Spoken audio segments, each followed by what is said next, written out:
नमस्ते। और आज के इस विश्लेषण में आपका बहुत बहुत स्वागत है।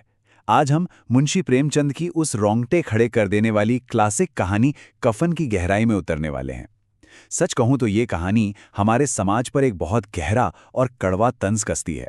एक ऐसा समाज जो शायद जिंदा इंसानों से ज्यादा मरे हुए लोगों को अहमियत देता है। चलिए सीधे कहानी के अंदर चलते हैं और शुरुआत करते हैं माधव के इस बेहद चौंकाने वाले कथन से। मरना ही है तो जल्दी मर क्यों नहीं जाती, देखकर क्या करूं। जरा सोचिए इस लाइन के बारे में।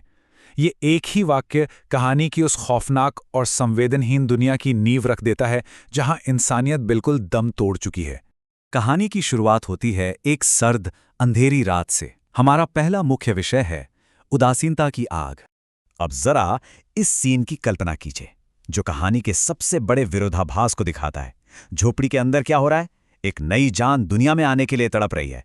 बुधिया दर्द से चीख रही है और ठीक बाहर पिता और पुत्र घीसू और माधव इतने लाचार और भूखे हैं कि बस चुपचाप बैठे भुने हुए आलू खा रहे हैं। उन्हें बस एक ही डर है कि अगर एक अंदर गया तो दूसरा उसके हिस्से के सारे आलू खा जाएगा। क्या आप इस हद तक की लाचारी की कल्पना कर सकते हैं? इसके बाद कहानी हमें इन दोनों की इस अजीबोगरीब मानसिकता के पीछे के कारणों की तरफ ले जाती है। दूसरा भाग है एक विचित्र जीवन दर्शन। अगर हम इसे थोड़े विश्लेषणात्मक नजरिए से देखें तो यहाँ एक अलग ही आलस्य का समाजशास्त्र काम कर रहा है। घीसू एक दिन काम करता है और 3 दिन आराम।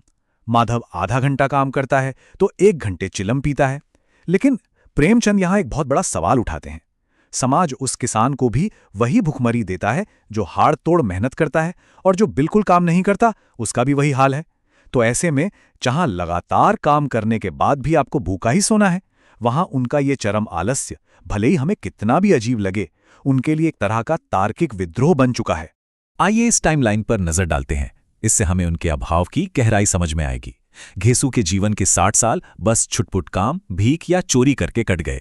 अब सोचिए आखिरी बार उसने छक्कर पेट भर खाना कब खाया था? पूरे 20 साल पहले, एक ठाकुर की बारात में। फिर 1 साल पहले माधव की शादी हुई, बुधिया आई तो घर में थोड़ा बहुत खाना और व्यवस्था आई।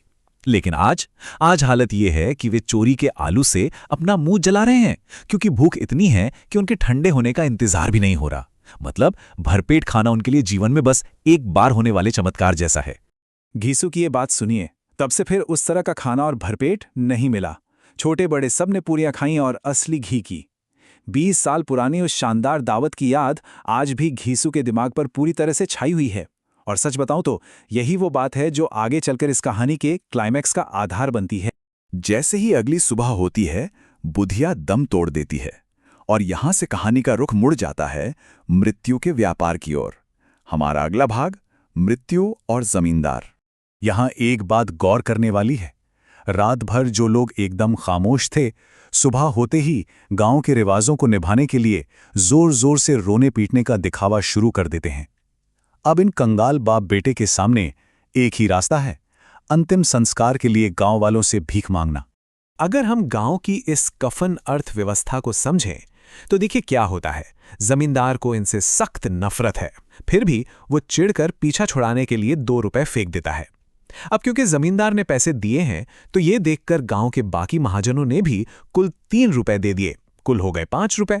अब हमारे और आपके लिए ये रकम छोटी हो सकती है, लेकिन इन कंगाल आदमियों के लिए ये किसी बड़े खजाने से कम नहीं थी। हाथ में ये 5 रुपए लिए दोनों बाजार की ओर निकल पड़ते हैं। और यहीं पर यह कहानी अपने सबसे गहरे दार्शनिक धर्म संकट को हमारे सामने रखती है। भाग 4, कफन की तलाश। मैं चाहूंगा कि आप इस सवाल पर सच में थोड़ा विचार करें जो वे आपस में करते हैं। कैसा बुरा रिवाज है कि जिसे जीते जी तन ढांकने को चीथड़ा भी ना मिले, उसे मरने पर नया कफन चाहिए। ये वो पल है जहां एक बहुत बड़ी त्रासदी एक अजीब से दार्शनिक तर्क में बदल जाती है ना? सोचने वाली बात।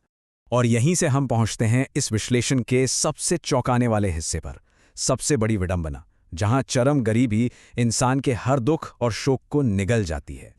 यहां से घटनाओं की रफ्तार अचानक तेज हो जाती है। वे बाजार में यूं ही भटकते हुए रेशमी और सूती कपड़े देखते हैं। फिर दोनों इस बात पर सहमत हो जाते हैं कि कफन तो आखिर लाश के साथ ही जल जाएगा, उसका क्या फायदा। और फिर बिना कुछ कहे जैसे कोई चमत्कार हो गया हो। वे खुद को एक शराबखाने के सामने खड़ा पाते हैं। उनका वो अनकहा सा आपसी समझौता उन्हें अपना नैतिक फर्ज भुलाकर सीधे सराय के अंदर ले जाता है। अब जरा उनके खर्चों का ये हिसाब देखिए। आधे से ज्यादा बोतल शराब, 2 सेर पूरियां और साथ में कलेजी, तली हुई मछली, चटनी और अचार। इन सबका कुल खर्च आया ठीक 1.5 रुपया।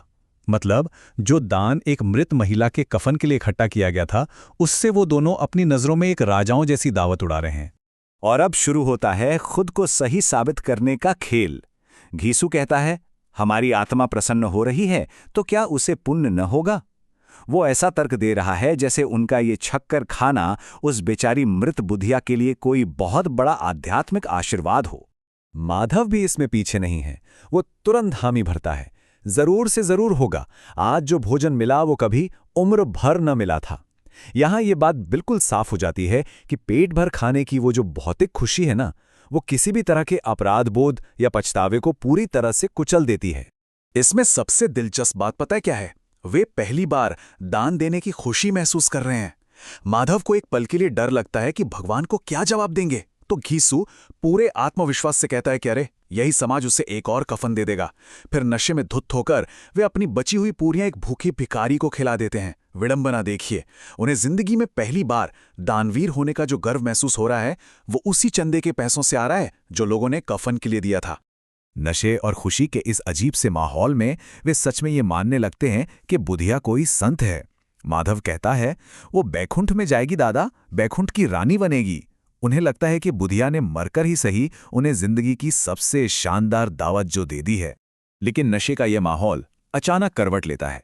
माधव एकदम से रोने लगता है। उसे बुधिया का वो अपार कष्ट और दर्द याद आ जाता है जो उसने जिंदगी भर सहा। ये वो पल है जहां हमें माधव के अंदर सच्चे शोक की एक झलक दिखती है, जो हमें याद दिलाती है कि इस पूरी व्यवस्था की असल कीमत एक इंसान की जान थी। लेकिन घीसू उस दुख को पल भर में उड़ा देता है। वो माया जाल जैसी भारी भरकम आध्यात्मिक बातों का सहारा लेता है। वो कहता है कि बुधिया तो बहुत भाग्यशाली है जो उनके इस दयनीय जीवन के माया जाल और मोह माया से आजाद हो गई। प्रेमचंद यहां हमें एक बहुत ही कड़वी सच्चाई से रूबरू कराते हैं। जरा तुलना कीजिए, एक तरफ वो रसूखदार और अमीर लोग हैं जो दोनों हाथों से गरीबों का खून चूसते हैं और फिर पाप धोने के लिए गंगा स्नान करते हैं, और दूसरी तरफ ये दोनों हैं जिन्होंने वैसे तो किसी का कुछ नहीं बिगाड़ा, लेकिन अपनी घोर भुखमरी और गरीबी के कारण उन्होंने इंसानियत के सबसे बुनियादी फर्ज को ही भुला दिया। ये कहानी एक बेहद डरावने और अजीब से जश्न के साथ खत्म होती है। दोनों दुनिया के माया जाल पर एक लोकगीत गाते हैं, पागलों की तरह नाचते हैं और आखिरकार शराब के नशे में बुरी तरह धुत होकर उसी सराय की जमीन पर गिर पड़ते हैं। ये दृश्य एक तरह से उम्र भर की भुखमरी को मिली एक आज़ादी का भयानक परिणाम है। तो आखिर में मैं आपको इस सवाल के साथ छोड़ना चाहूंगा, क्या यह कहानी इंसानियत के पूरी तरह से खत्म हो जाने की कहानी है, या फिर एक ऐसे समाज के मुंह पर एक करारा तमाचा है जो जिंदा इंसान को तो एक रोटी नहीं देता, लेकिन मरे हुए लोगों पर खूब पैसे लुटाता है? इस चर्चा को हम यहीं समाप्त करते हैं, लेकिन मुझे उम्मीद है कि ये सवाल आपके मन में काफी देर तक गूंजता रहेगा।